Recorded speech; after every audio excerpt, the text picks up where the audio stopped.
Let me show you how I would normally set up a still life in class. And I take a lot of care to set still lifes up so that when you draw them and you more or less center them within your page, that they're kind of interesting. So hopefully this will be helpful to a lot of you. So what I like to do is put down a piece of paper on the table surface. This is going to give me some extra angles and negative spaces that I can use, but it's not a solid form. So it's just going to create some extra lines in there. Now I've gathered up about 10 uh, objects, cylindrical and box-like objects of varying degrees of complication and interest. And I'm going to add them and swap them in. So I get a nice variety of things that are both quite simple and then a little bit more challenging. So I've placed a piece of paper down and I've just given it a little bit of an angle on the table. And I'm going to start with one of my bigger box forms. This is what I usually do. And I'm going to put it at a slight angle to the paper so it's not parallel. You could make it parallel if you want.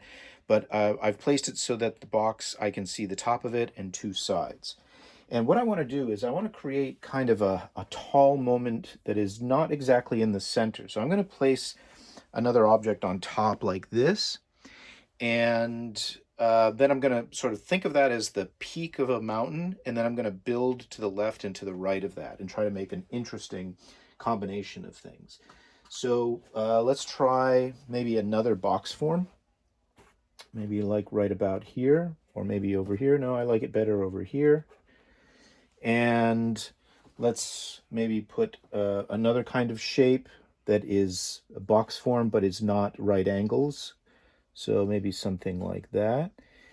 And um, let's add this shape to it, another cylindrical shape. And I'm going to think about my point of view and negative spaces between the objects.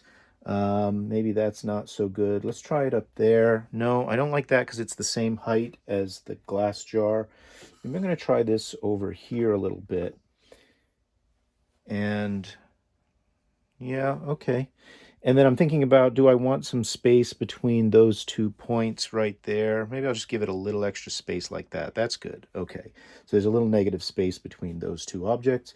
I'm going to put this smaller object in the foreground because small objects tend to get swallowed up by the big object. So I'm going to place this more in the foreground like that. Maybe give it a slightly different angle from that box. That's good.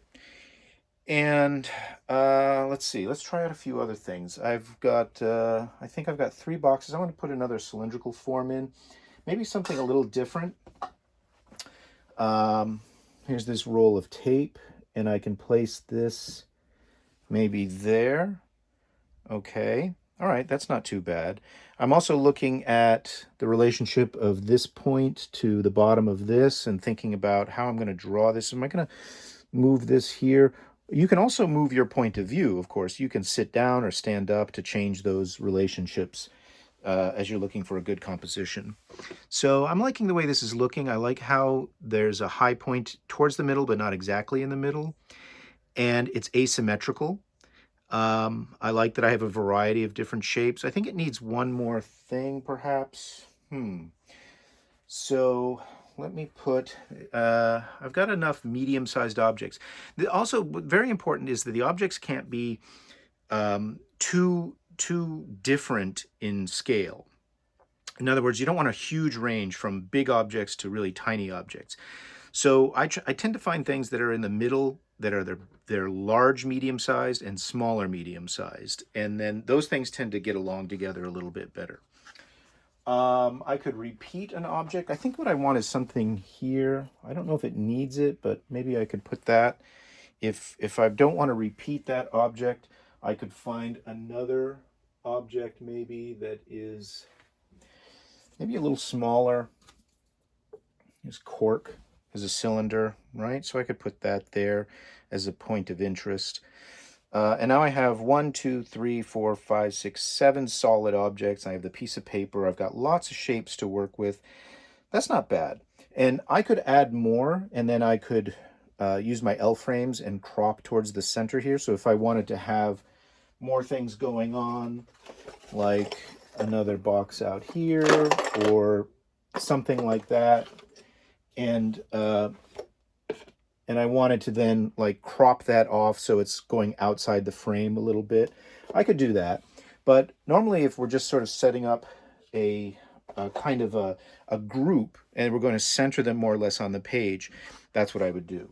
And then when it came time to design this, I would make sure that as I look through my viewfinder and I start thinking about my composition, I want the borders of my paper to get pretty close to the objects, not like way out here, but I want to cut in a little bit like I'm reframing it like that. Okay? So that's the way I set them up. Of course, you can have a few different varieties of that, but I think this is a pretty classic. You notice that it's kind of triangular, or if we think in 3 dimensions, it's like a pyramid. It's a pyramid of objects. And that's not a bad way to set things up. It gives you a pretty easy way to kind of have uh, some interesting composition. And if you want to add something to it, if you have a wall behind it, something else that I do a lot is I'll put a shape, maybe a post-it note or a small square piece of card or something like that again, to create another negative space between objects and give you another shape to draw. Okay, I hope this helps. I definitely want you to try to put this to use a little bit tonight, and we'll see how it goes.